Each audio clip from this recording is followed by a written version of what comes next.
15 tons of epoxy resin goes in one windmill, and which is like now the way everybody started talking globally about the renewable energy. So some of the countries who are not comfortable to invest in India, they are investing in these FTA countries, and they are targeting India as a market. So for epichlorohydrin, it is coming from this one of the FTA countries like Thailand. Average age of a pipe that's used for infrastructure in the most developed countries in the world, which is the US, is around 45 years old, and the oldest pipe is 145, 150 years old. The pipes, and 18% of the treated water, which can be used as potable water for drinking, 18% of it that is lost.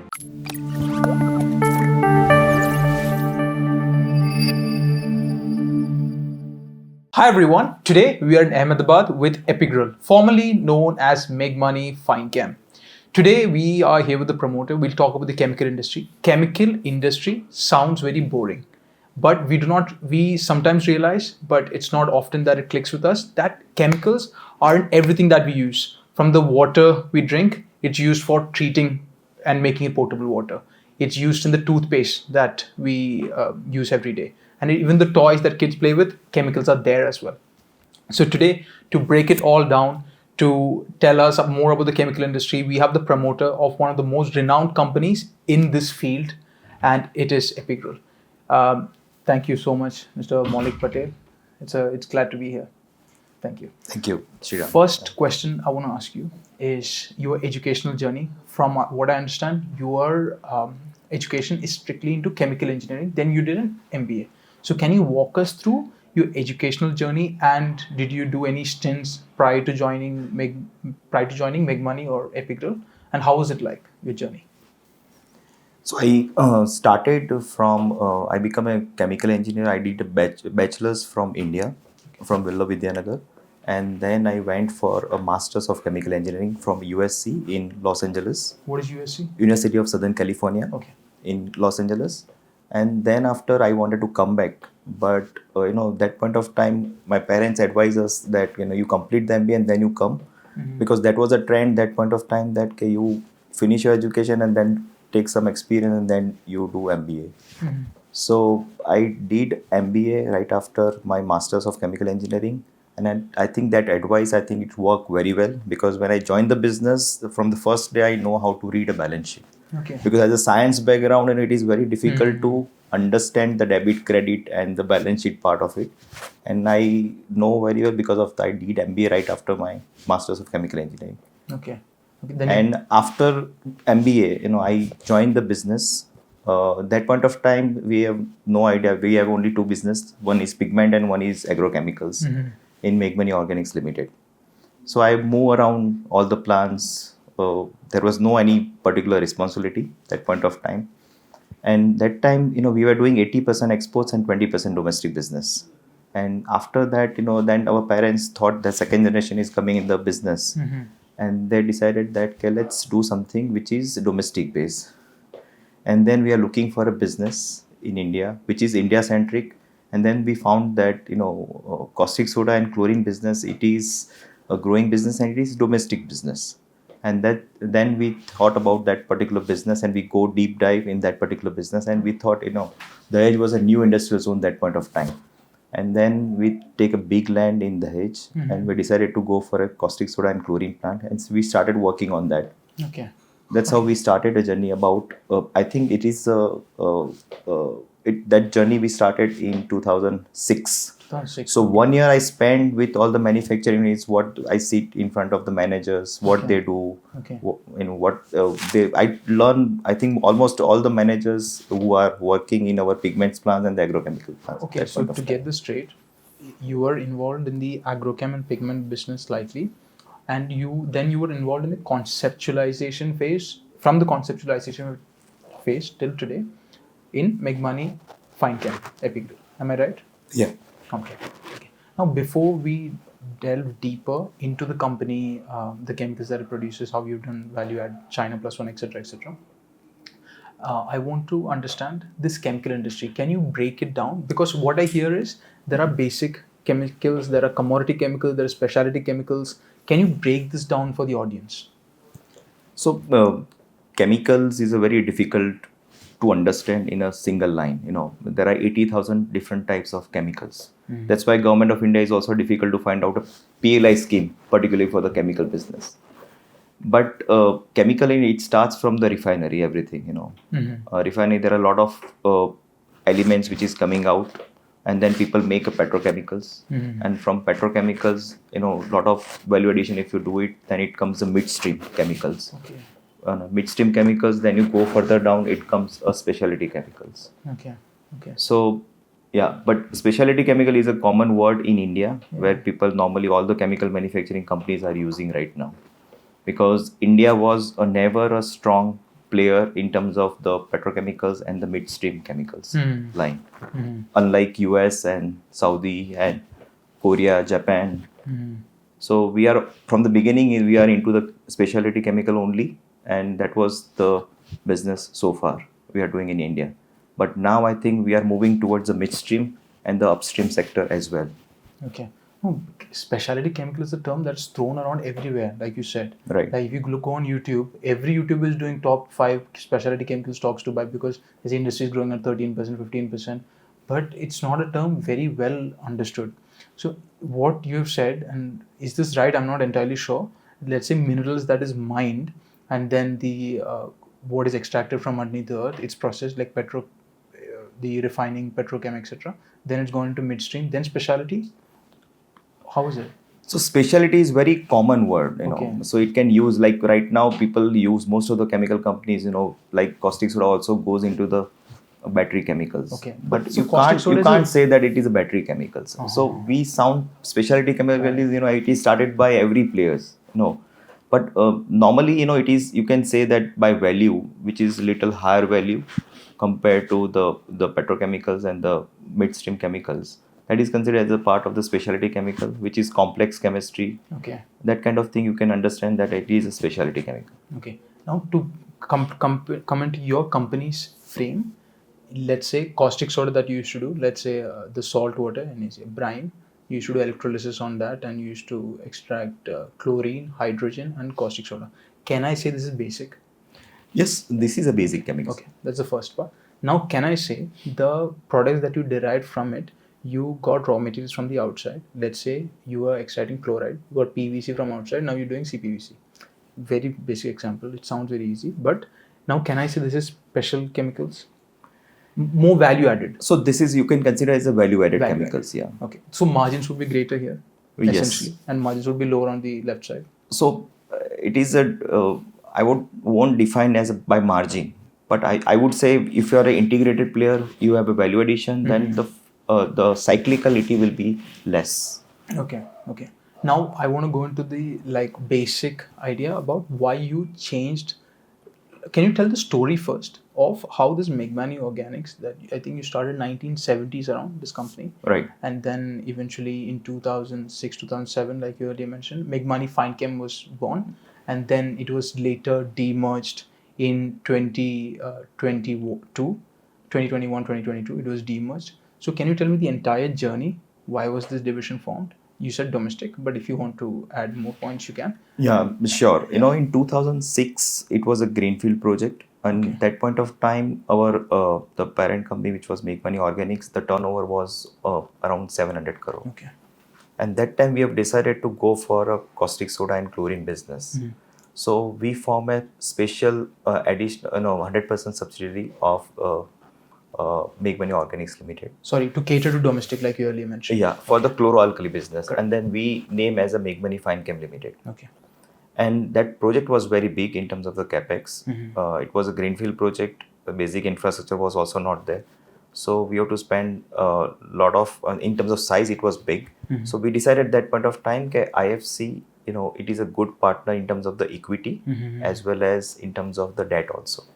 And we represent in front of them entire the project and our philosophy. And Dahej was an ideal location because it is right in between the chemical belt, and all the chemical, it consumes caustic soda, chlorine and hydrogen. So it is, and they have approved the project. I think they are the partner, and they stayed with us 10 years.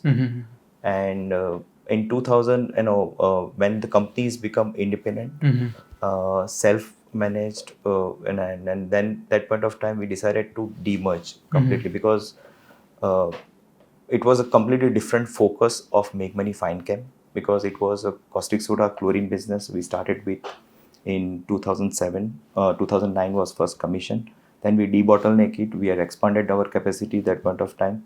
Then we added a KOH as a chemistry in the caustic soda business. Then we started focusing how we can increase further as the growth of these chemicals are growing in India. Then how we can add up the chemistry. But the constraint was the chlorine, which is coming out from the caustic soda business. Okay. So chlorine globally, 75% or 60% chlorine from the chloroalkali plant is consumed by the PVC manufacturers. Okay. And rest goes in the other application. Okay. But India is the only country where PVC meaning like PVC pipes and all these things. Okay. that same thing. So India is the only country where the source raw material of PVC, which is ethylene, which was not available easily. Okay. And so PVC was not a right choice of molecule for the Indian manufacturers that point of time. Even though the consumption was there, but people have a better option, better ROI in other projects than the PVC projects. That's why they select polyethylene instead of polyvinyl chloride. Okay.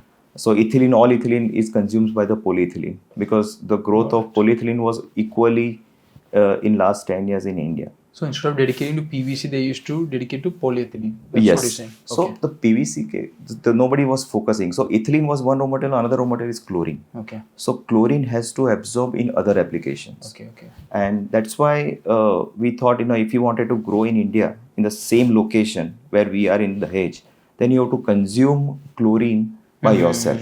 That's why we are increasing our caustic soda capacity. And the same point of time, we thought what we can do for the chlorine. And that point of time, we focus what other people are doing globally. How come the US company is having a very big size of plant at a single location, how they are managing their chlorine, how China has grown in last 20 years, how Korea has grown in last 20 years, caustic soda players, how they are integrated and how they are managing the chlorine. So we learn from others and we choose which is best fit for Indian market that point of time. Okay. So we study a lot of molecules all the time, but that point of time, in 2010, we studied the same project which we have recently commissioned, which is first time in India, which is epichlorohydrin. Okay. But in 2010, there was no consumption of epichlorohydrin that much.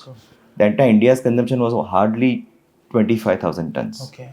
So it does not make sense to set up a 25,000 ton size of plant, which is 100%, and it's not an economy of scale. True. So how as we have fit in? increased, Sorry. as we have increased the capacity of caustic soda, chlorine we consume in epichlorohydrin, then chloromethane, hydrogen also coming out. Hydrogen we consume in hydrogen peroxide. So that's how we have made this integrated complex. And recently, in last 2 years, we have also announced a chlorinated PVC project. After the demerger, I want to come to the demerger because the demerger happened in 2021, right? Right. That is my question. So how did it add value? What tangible benefits did you see after the demerger?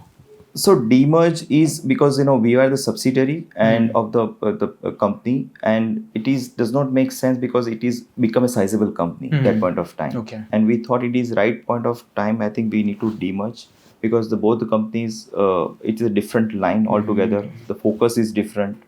Industry we are catering is completely different. So that's why we thought that this is and also to create a value for the minority shareholders, we have decided to go ahead with this. Okay. Look, from very basic stats, Meghmani Organics was bigger than Epicral at that time. Right. Okay. Now, when you demerged, I believe at the time your revenues were 800 crores. Right. Then you've shot it up to 2,000. I think 1,967, 70 crores is going to be your top line. Right. If I just extrapolate TTM, so right, trailing basis. So you've grown huge feet. You've added like a 3x on top. Right. So that you are connecting that, right? Meaning you did a lot of value addition, chlorotoluene, chloromethane, other ECH, epichlorohydrin. Right. So I want to come to these in the sector, these new chemicals as well. So again, to just break it down, you get the brine with electrolysis. You get 3 main elements: chlorine gas, hydrogen gas, caustic soda. Right. Now with this chlorine that you had, you bought PVC. Then you did chlorinated polyvinyl chloride, CPVC. Right. You did chloromethane. now recently you did ECH, which is epichlorohydrin, Right. and then you are now going to do chlorotoluene, Right. and then with hydrogen you did hydrogen peroxide, Peroxide. and then caustic soda, you're going into caustic potash as well. You are done. Is this understanding correct or completely wrong? No, is it correct? Caustic potash is a different molecule. Okay. And in epichlorohydrin, we also consume hydrogen and caustic soda also, Okay. Okay. along with the chlorine. Got it. Got it. Now, is my understanding right that you earlier mentioned instead of selling this elements outside, you decided, okay, boss, let's do one thing. Let's create more value-added products from the Right. same raw materials. Right. Surely we'll buy from something from outside, but the margins we'll realize or the revenue we'll realize is much higher than what we are done if it was just these three basic elements that I described earlier. Right. Is this correct? Yeah, that's correct. So if you notice, the chloroalkali players or the India, the chloroalkali manufacturers, they are focusing on the chloroalkali business. They are not as a chemical player, but looking at our background, we are a chemical company. So it is much easier for us to focus on the downstream more, not as a caustic soda player. So we decided in 2018 itself that okay, we don't want to focus and sound like a chloroalkali company. Got it. Downstream means forward integration. Forward I would say. integration, Okay. yeah, value addition. Value addition. So for us to find out a right molecule which makes a synergy with the caustic soda and chlorine, and then we have analyzed about the Indian market and we have gone ahead with that. That's why the epichlorohydrin, we are the first one in India to commission the project, which is 50,000 tons per annum. CPVC, 30,000 tons per annum we have commissioned in 2022. And we announce going forward, we are doing it 75,000 ton total capacity because Okay. India's consumption is very high and Okay. it's growing in double digit. Okay. So we thought it is right, we can expand further this molecule. Okay. So sorry, which molecule is this? CPVC. CPVC. Okay. Now I want to talk about one of these chemistries that you do. Okay. Right. We'll talk about ECH first, then talk about the industry that is catering to and the growth you're going to be seeing. Right. Because let's say from 800 after demerger you did 2000, you're going to do 2000. It is going to come from value added mostly, right? So Right. that's why I want to break up these value added elements. Okay. So let's talk about, let's say, ECH, epichlorohydrin. It is mostly used for epoxy resin, right? Right. And what is this used for essentially? So epoxy resin is normally it is majorly the epichlorohydrin goes 80% or 70% in the epoxy resin. Okay. And epoxy resin, the major application right now, which is upcoming and which is growing very fast and double digit, which is the windmill industry, Okay. automotive industry, and adhesives. Okay. So it goes into electrical application also. But these three application which is renewable. So you can see the windmill. Mm-hmm. So windmill one blade, it Mhm. almost consumes 5 tons of epoxy resin. Okay. So this is a growth One engine. blade. One So there'll be blade of three windmill. blades. Yeah, normally 3 blades. Okay. So 15, let's say. Yeah, 15 tons of epoxy resin goes in one windmill. Okay. And which is right now the way everybody started talking Yeah. globally Yeah. about the renewable energy Yeah. other than solar. Wind is a best option right now. I think And that's why the growth is coming from these sectors, even in India also. Okay. No, wind, like you said, I know you're not in renewables, but we recently did an interview with a windmill. So their components goes into the windmill. And he said 42 gigawatts is the current capacity. It's going to go to 142 gigawatts in the next Right. 7-10 years. And 10 gigawatts is what they plan to increase every year. Approx, like give more tenders out there. Right. So you're saying that a lot of this windmill sector is going to support your growth when it comes to epoxy resin. Yeah, looking at the current energy situation globally, it has gone up after Ukraine war. Yeah. And so a lot of people are focusing, not people, but a lot of countries are focusing right now on the renewables energy. And I think India is one of the leading country out of all that we are focusing on the solar and windmill. And this is not as a government project, it is the government is making a policy for some of the states also initiated the policy because power is a state subject in India. True. So a lot of states like Tamil Nadu, Rajasthan, and now Gujarat also, they have come up and they have tried to focus on the policy which help to the industries Okay. to reduce the energy cost. Okay. Earlier, because India is a agriculture country, and agriculture, a lot of subsidy goes into to the farmers, and because of that the energy cost which subsidized to the farmers is loaded to the industry. Okay. That's why our energy cost was always higher. So this is a great initiative which is taken by the states and as a country, and people are focusing on that, and we see there is a huge future, and the Indian chemical overall industry will become a competitive against other countries going forward. Okay. In terms Because of of this power, particular, in terms of power. Okay. I heard that 90, because you mentioned power, 95% of your power is generated in-house. I will touch on that later, but I just wanted to, is that true? 95%? Yes, so we are captive from the beginning, because the caustic soda and chlorine unit, if you want to set up, because the raw material is a power. Okay. Salt is hardly 2% Okay. of our cost. Okay. So major cost we consider as a energy. And if you do not backward integrated in India with the caustic soda plant, with the energy plant, it is not feasible. Oh, understood. So that's why we have, from the beginning, caustic soda plant, we have thought about setting up our own captive plant. Awesome. Okay. And whenever we have debottleneck, we have increased the capacity. Along with, we have increased our captive power plant capacity. Noted. So there is a slight deviation. So because it was 95, I thought the figure is very interesting. So windmills is one, let's say renewables. And then what is the other sector with this epoxy resin? Automotive is another sector. Okay. Like we are I think the second largest country which is in terms of car sales. Okay. And that is another sector which is growing very fast in India. And third is the adhesive, so infrastructure, whenever you see the infrastructure is happening, which is the last 10 years it is moving in India, but now probably we'll see more in next 10 years, and there the consumption of epoxy resin is maximum. In adhesives, if you see the tiles, tiles, marble, if you want to fix it, they use adhesives as a epoxy resin adhesives. Okay, interesting. Now that is second area. So this is a major sector was epichlorohydrin, 70% is epoxy resin, and all this sector it consumes. Got it. India also consumes epichlorohydrin in the specialty chemical. Okay. So particularly if you are talk about the water treatment chemicals and the pharmaceutical chemicals. Okay. So pharmaceutical, some of the API it consumes as a raw material as a epichlorohydrin, and the consumer in the and the water treatment chemicals. So globally also, pharmaceutical intermediates is only in India and China, but in Europe and US, water treatment is a big industry over and above epoxy resin. It also consumes epichlorohydrin, and oil and gas drilling chemicals also consumes epichlorohydrin. So these two, not in India but in US and in Europe, these are the big industries where we are also focusing. Got it.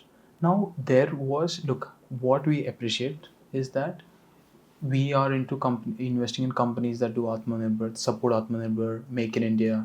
When a lot of demand that was early going to China comes to India, that may be textiles, may be automobile components, whatever it may be, the companies that will benefit the most. What I've noticed in Epicral is that the ECH plant that you put up was the first in India.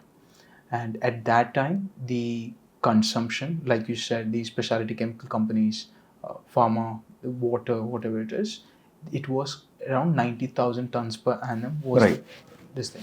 And you put a capacity of 50 tons per annum, 50,000 tons per annum. So that is around like 55%, 56% of the entire industry. And then this ECH, epichlorohydrin, was earlier coming from China and Thailand. You can correct me if I'm wrong. And you appealed to the government to put an anti-dumping duty on these materials that is coming from China, because you're saying that, boss, we are manufacturing the same item, same quality, same element, and same cost also. So why would you, encourage China to further supply when we are already here? Is this correct? And what is the process like? Yeah. So India was, like in Asia, in globally right now, today's time, the growth is happening in India. So everybody is focusing, because Europe is down, US is down because of the high interest cost, and India is the only country which is growing very fast in terms of demand of the chemicals. And FTA countries, government of India has in 2010, I think they have done the FTA agreements, free trade agreements with a lot of countries. So some of the countries who are not comfortable to invest in India, they are investing in these FTA countries and they are targeting India as a market. Okay. So for epichlorohydrin, yeah, it is coming from this one of the FTA countries like Thailand, you said, and China also there, Taiwan also there, but it's a small. So we requested government that okay, just we are the first time in India and we are the manufacturer of epichlorohydrin just to protect us. So we filed anti-dumping duty. But one of the great advantage I would say in terms of the government has helped us, because the one of the raw material we have started it, this is a green epichlorohydrin. We have started a green. We are not manufacturing propylene as a source, as a raw material, like unlike Europe and US. We are manufacturing from biodiesel byproduct epichlorohydrin, which is considered as a green epichlorohydrin. Okay. And for that we have requested, this is first time in India, so we have requested just a small request from our to the finance department in Delhi, and they have just implemented that if you import for this particular product, we are excluding duty, or we are reducing duty from 7.5% to 2.5%, which they have done in the first year itself when we started manufacturing in India, Okay. just to support Atmanirbhar Bharat and the Make in India initiative. Okay. I think you already answered the question, but just yes or no. Putting up this plant earlier, these Indian players used to rely on China. Has China lost the share in India because of you? Yes, of course. I would not say China lost shares because India's demand is growing very fast. So all the growth which is happening, the share is coming to the domestic manufacturer. Okay. Let's say this is growing at like 10%. Let's say this industry in India is growing at like 10% because of the factors that you mentioned, the Right. three areas that you mentioned. Before, let's say 50% used to come from China. Now, another 50% is not coming from you. Let's say 100% used to come from China, like China and Thailand combined. But now it's like 50 from you, 50 from China and Thailand. Numbers might not be accurate, but it's this. Yes, and Okay. in terms of, I think because we are increasing our capacity in India, so we are getting a maximum shares of the growing demand in India. Got it. So that's how, because everyone would like to keep a two vendors normally. So import is also there, but we are as a one of the major supplier also in the domestic supply now. Awesome. Okay. Awesome. Now coming to the second, let's break down one more chemical. Let's say the CPVC that we mentioned about couple of times in this interview right now. So from what I understand, this chlorine, you bought PVC from outside, you made CPVC, chlorinated polyvinyl chloride, and then you did CPVC resins, and CPVC resins you further did value addition and made CPVC compounds out of it, and the CPVC compounds at the end of the day goes to pipes and fittings. Right. Is this value chain simple and clean? Yeah. Okay. Absolutely. Yeah. Okay. Now, how do you see this CPVC industry? Like, where's the growth going to come from? Is it like pipes? Because compared to the US, there's hardly any CPVC pipes. So we did a study. There were studies published by McKinsey, and there's an article on New York Times as well, that they use galvanized iron pipes, GI pipes, and the average age of a pipe that's used for infrastructure in the most developed countries in the world, which is the US, is around 45 years old, and the oldest pipe is 145, 150 years old. The pipes, and 18% of the treated water, which can be used as potable water for drinking, 18% of it that is lost. So Right. 18% of potable drinking water after treatment is lost because of the leakages in this water infrastructure system that they have. So there's going to be huge investment in these CPVC pipes and even HDPE pipes in the US. So that's the developed country doing this. Then how does India stand out? So how's India's CPVC market gonna strengthen? Like, where do you see the opportunities? And tell me, developed countries also, will you see a same momentum maybe later on? Right. So if you talk about CPVC, normally in the chemicals segment, India is hardly 3 to 4% of the global market share. Okay. Whatever the chemical, if you name it, in terms of the market. Okay. But if you see, the CPVC is one of the unique molecule where India consumes 50% of the global capacity. Wow. And this is mainly because, in the last leg of infrastructure is developing in India. Normally in the like country like China, people use PPR pipe. Okay. And where there is, if you wanted to set up a PPR pipe network, you require a welding. and this is only just you require a cement and you can fix it, so it is very convenient for the plumbers Okay. to install a CPVC pipe. Mhm. And as you rightly said, the GI pipe, very old pipe, and we used to set up a GI pipe in the past for the hot water application, and that is, after so many years, it rusted and it corroded, and then you need to change the entire plumbing system of the PPR pipes. Okay. And that's why it is getting more popular. And one of the still, in the developed countries like US, Japan, Korea, and China, it is not only for the hot water application and the cold water application, but people use for also fire and sprinkler application. That market has not opened up in India, but going forward, definitely this is a much more better product compared to the mild steel and the galvanized iron pipe people use in this application. And it has performed better, and in case of the emergency, it is never failed in these developed countries. So going forward, definitely India will look for a bigger project also. I think in the smaller project they have got approval for up to certain heights of the houses, of the buildings, but going forward, probably in the large story, or the I think it is also going to approve same like US, Korea, Japan, and China.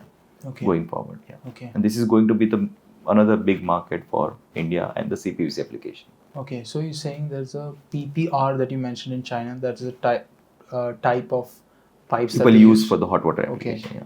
And that you're saying is less efficient compared to the CPVC that we use today. No, not less efficient. It is Quite convenient to install. Okay. Its CPVC complexity. CPVC is much yeah. convenient to install by the plumbing as a plumber Got it. compared to the PPR. Yeah. Got it. And US, because it's old infra, they are still yet to see that CPVC wave or the other kind of pipe wave. So in US, major application is fire and sprinkler and the industrial application. Okay. Probably, as you rightly said, the article, like the GI pipe is corroded and the people will switch over future in the CPVC.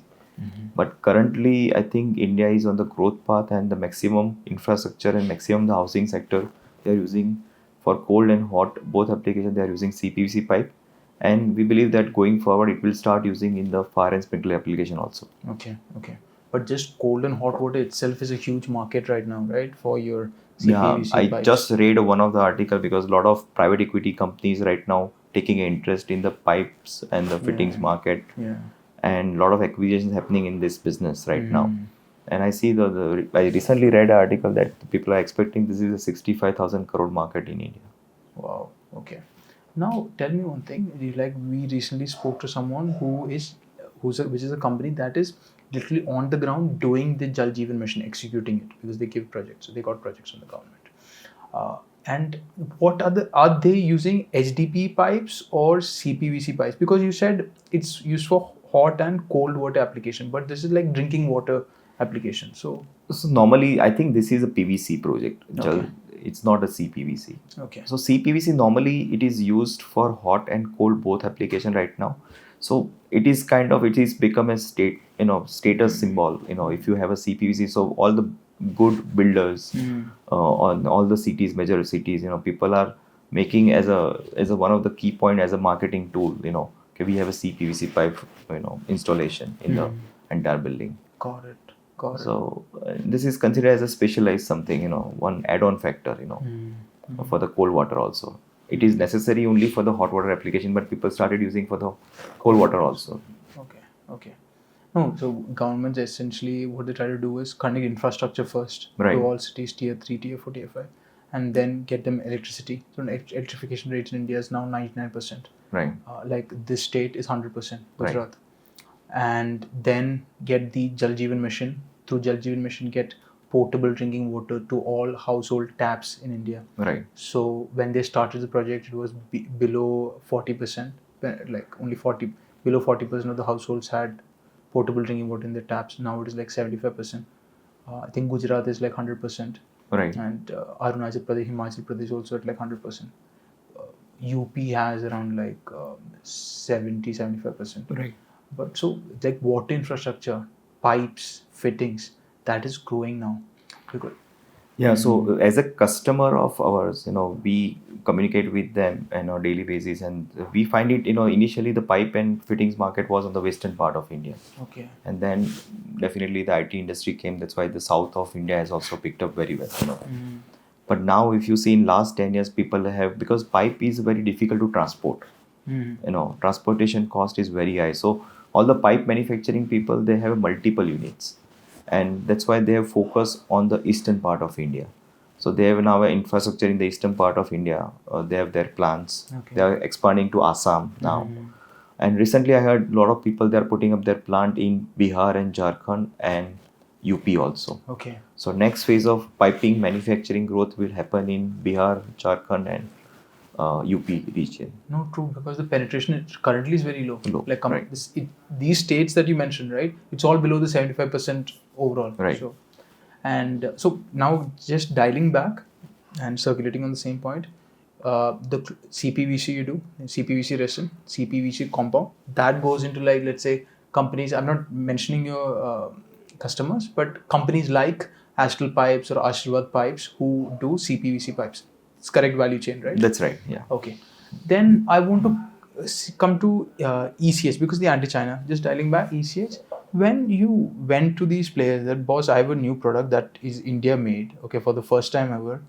How much time did it take for you to get approval? Because these are chemicals, highly regulated, highly substantive in nature. So how much time did it take you to get approval? Because I want to understand, because you're coming with Chlorotoluene, new substance. So I want to understand how the sales or that side will pick up to. So what are the challenges and how was the journey while setting up this plant? So once we have commissioned the plant in 2022, we have started with 30,000 ton plant, and we thought, this is the ideal size to start with, because it is first time molecule, and we are also experiencing the first time this molecule in terms of the chemistry also. We started with 30,000 ton, and we thought that, okay, let's move ahead with this. And that point of time, India's market has almost around 180,000 tons per annum. And out of that, 95% was importing. Okay. And only 5% was manufacturing in India. And that's how we started our journey in 30. So we get a very initial positive response for this particular project from the customer side. Okay. And they are welcoming, because there's a pipe and fittings market is increasing in India and completely depend on the import. So logistically, it is a challenge if you want to grow. So that's why if you have a domestic support and domestic supply, definitely domestic manufacturers, they prefer that. This is what ECH you're talking about, right? In CPVC. CPVC. No, I was talking about ECH. When you went to the customer, how was their response? Did they say, okay, 3 months we'll take it? Like, how was their feedback like? So ECH, when we came in the business, you're talking about ECH. So ECH, yeah. okay. So ECH, when we came in the business, that point of time, the market was going downward globally. And globally was a surplus in terms of the chemical supply. And so in terms of timing, if you say, it was little off when we commissioned the project. But so it took little more time than what we have expected when we have finalized this project to reach to an optimum level of the capacity of the epichlorohydrin. But epichlorohydrin, in the pharmaceutical customers, as I mentioned, epoxy customers, they were approved, I think, within the 3 to 4 months time. 3 to 4 months, that's what I wanted. And in the pharmaceutical customers, it took little more time. As I mentioned, the 30% application in the pharmaceutical and the water treatment application also, that take little more time, around 6 months to 7 months times. And some of the approval, it took little longer also in the pharma. Okay. But now I think we got almost all customers, our product is well approved. Okay. And they are also welcoming, they are also giving us a positive, because we are making it from the green chemistry. Yeah. So also they wanted to sound in their, ESG. right now in the globally people, they have a target to become a carbon footprint, to reduce the carbon footprint. They are also using a green chemistry more and more. Okay, got it. Now I want to talk about the next chemistry. Right. Chlorotoluene. Right. And that is something that is currently not produced in India. You're going to be the first one to get a plant up and running in India. I do not know the current status of the capex, and then when you're setting this up, like, firstly, what percentage is done? Secondly, are there already orders coming in for this product? And thirdly, I heard it's coming mainly from China and Germany, this Right. chlorotoluene. So how would you compete against this? So 3 questions. So, see, after CPVC, we thought in the chemical plants, you need to keep expanding because it took normally 2 years time to establish and 1 year time normally to reach to optimum level. So it is a 3 years journey. So if you don't think 3 years down the line, what you want to do now, and if you don't start today, then the 3 years down the line, your growth will be hampered. Okay. You will not able to grow the volume growth. I mean, definitely value wise, it depends on the demand, supply, and the global situation. But in terms of volume, which is in your hand, if you want to continue, then you have to keep thinking 3 years ahead. And that's how we thought after CPVC, and we thought that because chlorotoluene is again a chemistry which is not very, no one is manufacturing in India. Everyone is depend on the China and Germany, as you said. One small plant is in Japan also. Okay. And Italy also. So we thought, it is a good chemistry. Let's focus on this. And we have studied this project in the past also. In 2000, same like epichlorohydrin. In 2014 and 2013 also. But that point of time, it does not make sense because the chlorotoluene, the demand has picked up as a not as a chlorotoluene only, but as a derivative also in last 5 to 7 years, because it consumes by all agro intermediates and all pharmaceutical intermediates, and growth of all agro intermediates or specialty chemical, what so-called people say, it's happening in last 5 to 7 years only. 7 to 8 years only. And that's how when we have studied again in 2020 or 21, that time it makes sense that we should set up at least one plant, same like epichlorohydrin. Okay. And that's why we thought about it, let's go ahead and set up a plant in India. And that's why we are doing it. When are you starting, commencing operations? We are going to start in this quarter. This quarter. Yeah. Okay. And meaning Q1. Q1. Okay. And how are you going to compete with this China and Germany? Again, same. These are some of the products are in the liquid. Okay. So liquid, and the companies which are consuming these chemicals, they are also growing. So when you are having a liquid product and you are consuming, so people need to add on the storage tank. They can't depend on completely on the import, because there are a lot of things as a challenge. You have limited storage area, and you are growing. So Just you in need time to kind of. just in time Okay. kind of. Definitely it supports by the domestic manufacturer. It helps to grow the business, their growth also. I mean.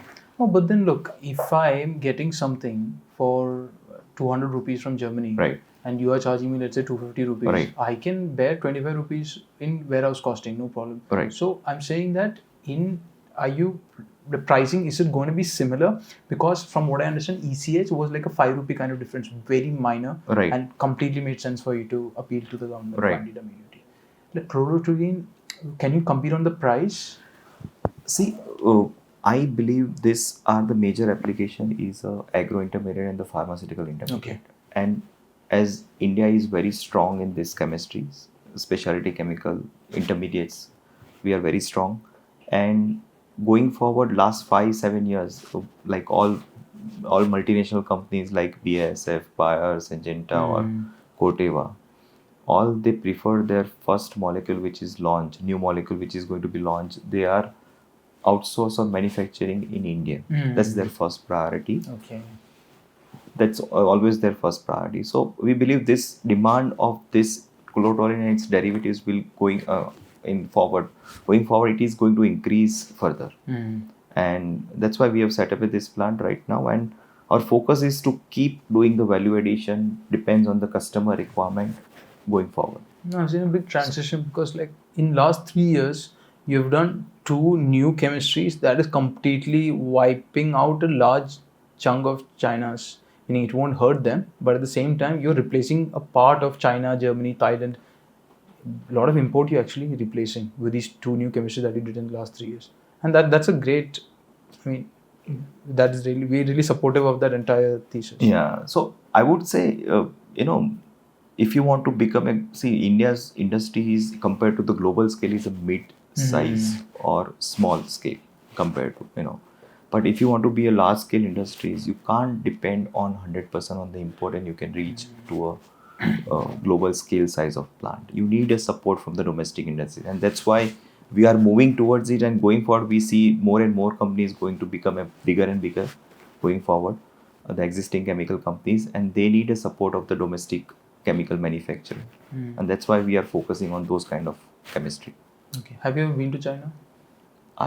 It's right after my education. I think that is the biggest learning for us and for me personally. Yeah. You've been to China? Yeah, so many times, Okay. So after I joined the business, I think I almost going every once in a year Okay. Okay. at least, because it is a huge learning. Yeah. Because what we see US and Europe is a very 50 years, 60 years old infrastructure. All industries are consolidated. So China, what they have done in last 20, 30 years, India is going to do in next 20, 30 years. So what is going to come in India, like epoxy resin, if you see in 2010, the situation of China was there. It is the same situation in 2022 in India. So that is a right benchmark for us. Definitely we took little longer time because of the infrastructure is taking little longer in India. But eventually we will reach there. A lot of big companies that we see today, they drew inspiration from companies in China, the UK, the South Korea. Like recently, I was watching a documentary on Jindal, how they started the steel, one of the largest integrated plants in the world. That was inspired from South Korea, which you saw a plant and he got inspired.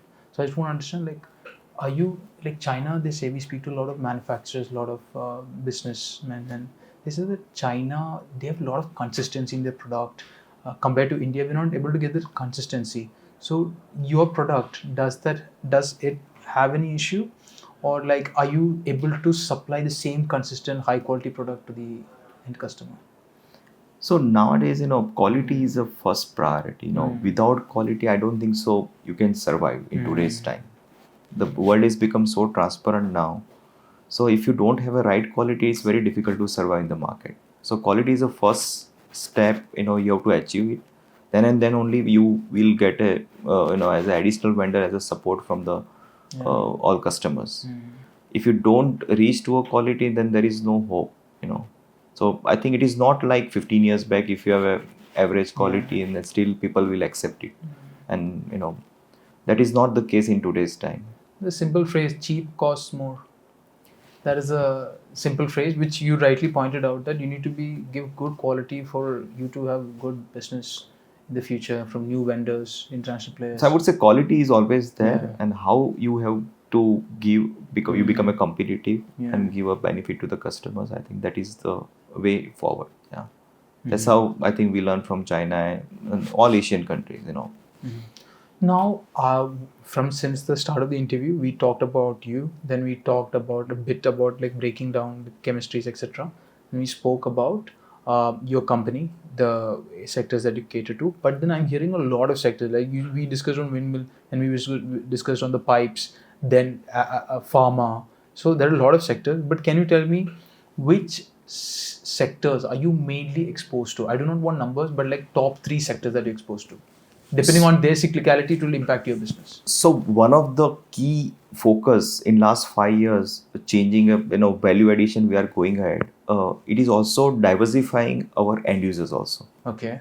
So cyclicality, not in terms of the product also, but in terms of the customers also, we are reducing. Sometimes one particular like textile was not great last year. Yeah. So we have not impacted that much because our expose was not only into textile sector. So now, it is very difficult to answer, like we talked about epichlorohydrin, the epoxy resin, and the pharma and water treatment is a major sector.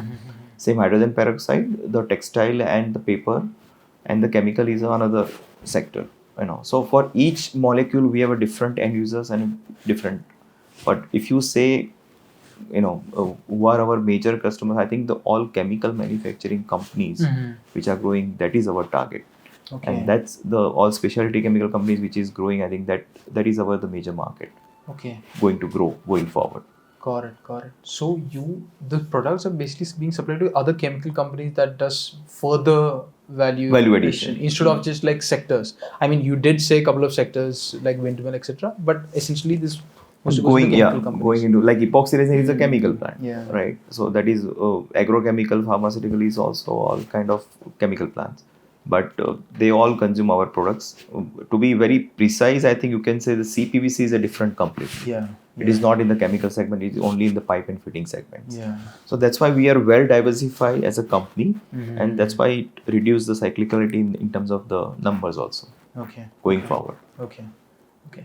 And when we look at couple of your raw materials or some items that you produce in house, like caustic soda, it has fallen by 60% from its all-time high, and chloroform, which you derive from one of your chemistries, chloromethane, that has fallen by 30%. So how does this cyclicality in the chemicals affect you now? So since I've joined the business in 2006, we saw first time in this kind of situation in 2023-24. Okay. Specifically, if you say first 3 quarters, not as a company us, because our focus is more 90% is domestic and 10% we are doing export right now. Okay. So because of the India was growing, India was a different situation compared to the global situation. We are better off compared to other chemical companies. But if you see as a global chemical industries, it was big downturn in terms of demand, in terms of destocking. Because right after COVID, because of the lot of supply chain issues, people have planned so much in terms of inventory.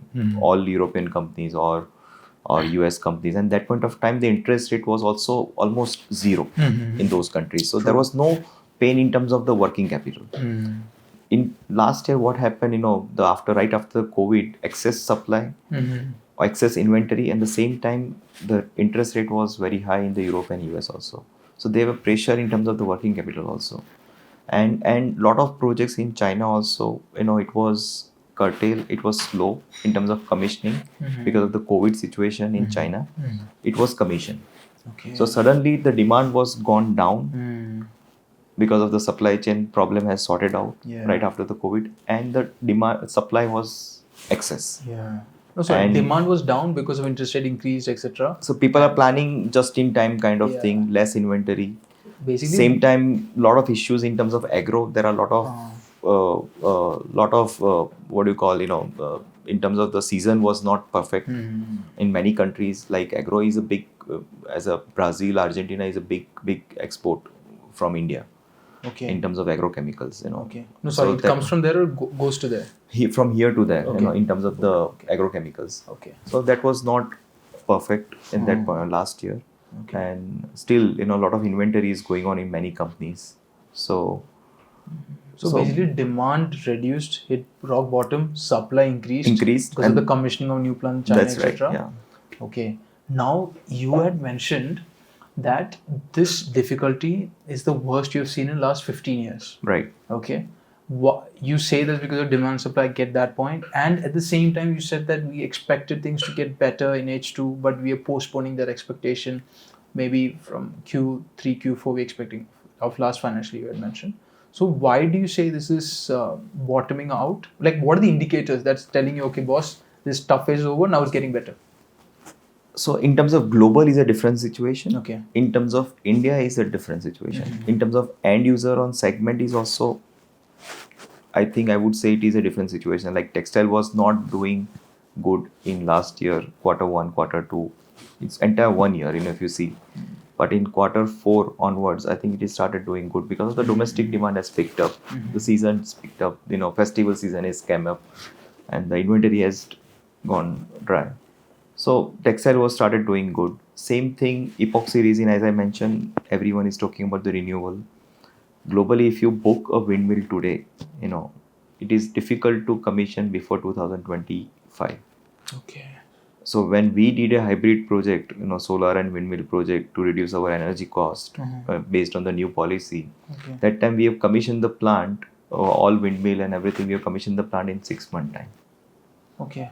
And now if you want to commission the plant, it will take minimum 1.5 years because there is so much demand globally. There is less supply. Okay. And people are overbooked. So that's why the demand situation has changed in many industries going forward. Look, after this long conversation with you, what I'm trying to understand is that chemicals is not one sector it has different beasts on its own, different downsides on its own. Like some chemicals, global level, the supply is high, demand is low. But at the other side, now you're telling epoxy resin, 1.5 years it takes to commission. So demand is in India, the demand is high, supply is hardly there. So is it even justified to club all these chemistries and say chemical is going good or going bad? I think it's unfair. Yeah. As I mentioned, the global situation is different and the Yeah. Indian situation is different. So I believe going forward for India as a country, the way we are growing, the way the infrastructure is moving, the way the spending power increased of all the people, the demand is going very high. It is difficult to meet the demand by supply from the domestic. Okay. So we are always going to be importer, and we are always going to be, so our import is going to increase going forward also. Okay. The way the infrastructure is increasing in India, but at the same time, demand is increasing much faster. Got it. I mean, the chemical industries, they are expanding, they are doing, but that is very slow pace compared to the demand is increasing. So we are always going to be net importer in India for the chemicals. But you're trying to fill that gap in many ways. Yes, people are trying.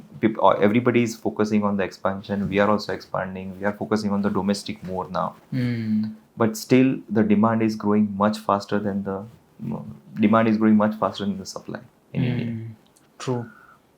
So look, in chemicals, global demand supplies one side. India is a giant beast on its own, Right. and then there are demand supply dynamics for chemistries uniquely.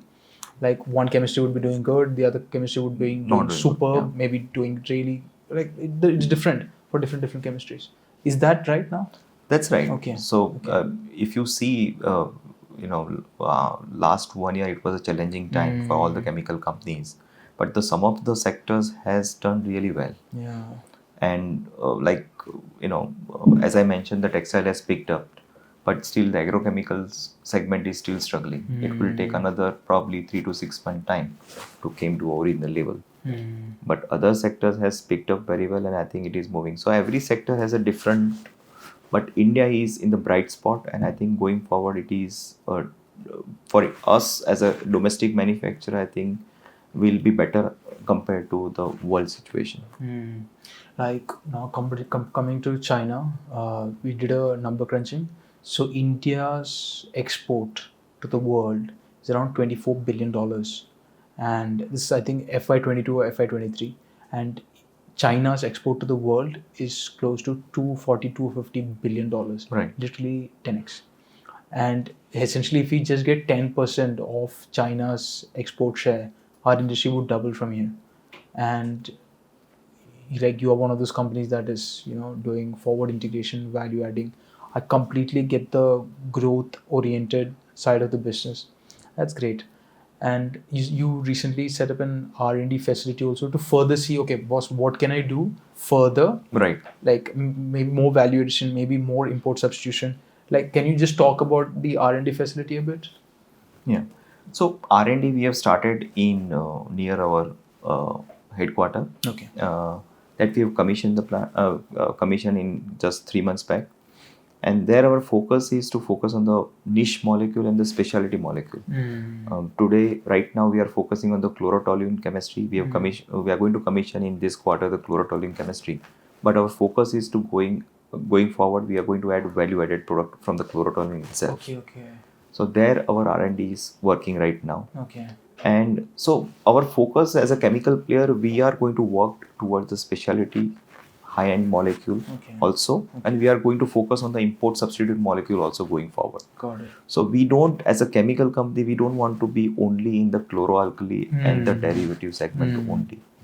We wanted to be import substitute chemical manufacturing company, and going forward we will focus on those line also, as well as the specialty and the value addition line. That's why our R&D we have set up to support those specialty chemicals going forward. Okay. Now look, you're super growth oriented, and if there is a company that I have interviewed, you would really stand out in terms of growth, how you're doing import substitution, directly impacting, like promoting import substitute, directly impacting. But look, there were some issues in the past that investors did not quite, the response did not quite fit in with the investors. So I understand as the captain of the ship, you have a lot of responsibilities from the suppliers, from the industry, from your employees, customer, everyone. And the concern that was raised in 2018, I just want you to like give a response. Just consider this as a platform where you can communicate to the investor fraternity, like what is your response right now. Because the reason is, look, to be very honest with you, if we speak to any investor and especially an analyst also who is into this chemical industry, they always have that concern which has happened in the past. But considering that you're growth oriented, you're doing so many good things, I just want to ask you, what would be your response? Yes, you are right. We all are technocrats, so we don't have any background of finance. But we have forget to taken care about the minority shareholders that point of time. But now, because of that, we've changed our board structure also, and we have taken a particular people or particular advisor who only take care about the minority shareholder parts. And because of that only, we have demerged and to try to create a value for the shareholders by demerging the company. Okay, wonderful. No, I just wondered this because, like, there were concerns, or there are concerns about this issue that has happened. Now, moving on, look, I would like to. Is there anything that you would like to share about the chemical industry? Anything that I missed out on? Anything about the company that you think investors would find interesting? Any good or the bad? Anything that you'd like to share? So as a country, I believe that the chemical industries, the small scale industries is difficult to survive going forward. Okay. And that consolidation will happen very soon in the chemical industry. And the companies which are in the mid scale, they have a chance to grow further going forward. And the same time, the domestic or import substitute molecule has a lot of opportunity in India. Our journey has just begun. And I think in next decade or 2 decades, I think it is about India and all the, as you rightly said, beginning of the interview, that everything when you wake up until you sleep, everything, whatever you do, any kind of activity you, any particular usage, any particular things which you are doing it, everything consumes chemicals. You like it or you don't like it, there is a chemical everywhere, and without that there is no life. It's inevitable. Yeah. You're always surrounded. So right now people are focusing on the EVs, the renewables, hydrogen, or the batteries. Everything, it consumes chemicals. Yeah, chemical is the base for all these new All new these things. So areas. without that there is no life. And there is a huge potential going forward as a country, as a India, and the people and the company which are growth oriented, I think there is a huge scope going forward. I'll tell you one thing. We invested in a chemical company. I obviously won't name them, but turns out they were lethargic in their expansion plans, and like we have usually a good hit rate, but that company did not perform well. And it's not that their product had poor demand or anything, but it's just that at that point in time, the capacity came up and the demand just disappeared from the market. Long term, that product might have good demand, but then it's important to take the right steps, the right time, be kind of aggressive and conservative at the same time. And that's why, like, honestly speaking, creating two new chemistries from a very traditional business, like I'm talking about ECH and chlorotoluene specifically, then putting to the government that boss ban, like we are doing better than them, why import anti-duty dumping, etc. So that is really appreciative. And now tell me, last question as just a filler. Bill Gates say that we youngsters have to work 4 days, 5 days a week, while Narayana Murthy on the other side says we have to work 6 days, put in enormous number of hours, 6 days a week, enormous number of hours. So what is your opinion? Because I understand you employ a lot of workers in your manufacturing unit. You have a lot of corporate employees. So what is your opinion on this? See, work is a, so many people have a focus on the focus and the passion about the work. So whatever the passion you have, you work and you spend maximum time on that. So if you have passion about the work and growth and going to grow going forward, then you work maximum hours. It's an individual thing. I don't think so. It is It's a common thing. But definitely at the same time, you have to balance the life with the family. That is also very important. And also the going forward, I believe that as a country, the professionalism works. So you have to work number of hours is not important. How smart you are working, that is more important. Oh, absolutely. And this is and going forward, I think the India also as an industry, if you ask me, that the not number of hours is a challenge as a country. The number of the professionalism, how you change from the family owned company to professionalism, that is the biggest challenge. So we have to learn from the global companies. Even though the family based companies, still they become a global companies. So how you achieve those kind of standards and those kind of culture with this professionalism, that is the biggest challenge is going forward. So right now you would prioritize quality over quantity of work, meaning quality meaning the smart work rather than just working a hard number of hours. Yes. If I'm not wrong. Okay. And last question, we ask this to every single promoter we speak to from different industries, is let's say India is growing at 7.5%, 8% GDP. How much would the industry, chemical industry, let's just stick to your chemistries, as an aggregate would grow, and how much would your company be growing? So going forward, our target is to grow at 20% volume at least year on year. Okay. So even though, just to give you an example, last year it was a worst year in terms of the value, but in terms of volume, we have grown 20%. Okay. Even this year. So going forward, also our target is to grow 20% volume growth. We are growth-oriented company. We will continue investing in import substitute as well as the derivative and the different chemistry also. Okay, 20% is it's a volume growth, because price will be, of course. It depends on the global situation, the demand supply. But tell me one thing, you can put 5 facilities and do 100% volume growth. Right. And so I wanted to come to that. Like, you've taken a lot of debt. I think debt is nearly more than 950 crores, nearly between 950 and 1000 crores. Debt is high. You're doing capex with that. So what is your vision going forward? Are you going to raise more debt and do more capex? How is it going to be? So our target is to keep always our debt to EBITDA is less than 2. Okay. As a company. That is going to be the focus.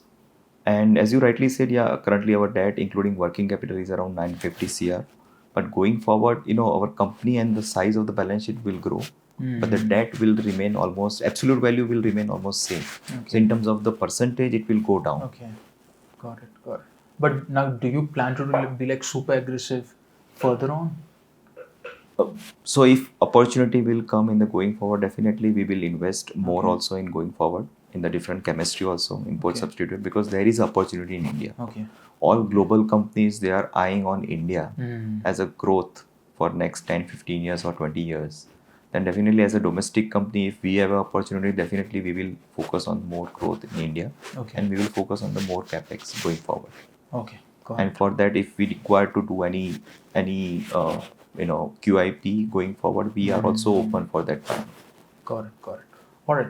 Thank you very much, sir. It was a lovely conversation and learned a lot about the chemical industry. I didn't know this different chemistries have their own kind of cyclicality and things, and it was interesting to know which sectors you cater to. Even very important is that we identified the concern and we had a small discussion about it. And thank you so much. It was just great being here and meeting you. Thank you. Thank you, Sreeram.